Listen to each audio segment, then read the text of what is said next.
This decorative little piece of wood right here is called a spline. They add quite a bit of strength to a basic miter joint, and I think it looks pretty good. To cut out my spline groove, I'm going to make a jig that rides along this fence.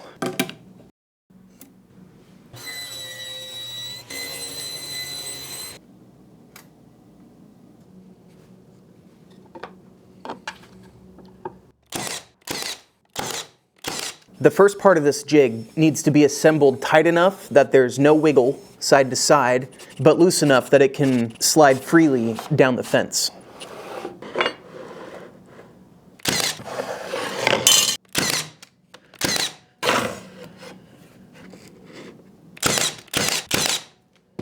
Now we can combine them.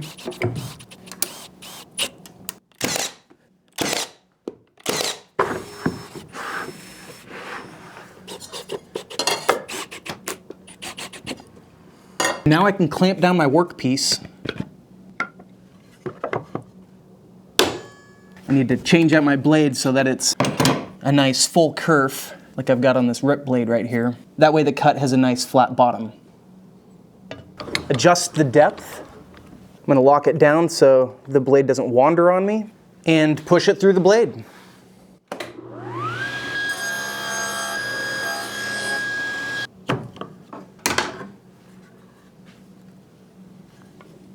Filling these grooves with a piece of wood can be kind of tricky.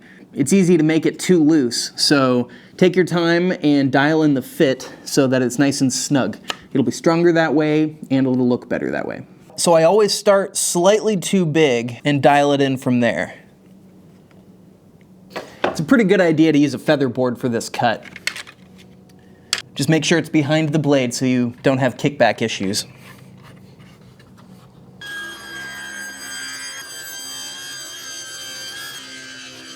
Now we can check the fit.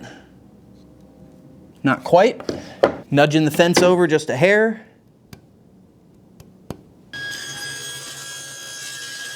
Also, you can just have a test piece. That way you never go over with the piece you intend on using. Hey, that's nice and snug. Ooh, maybe a little too snug. Okay, maybe just take off a hair more, but not much. Perfect fit. It's ready for glue.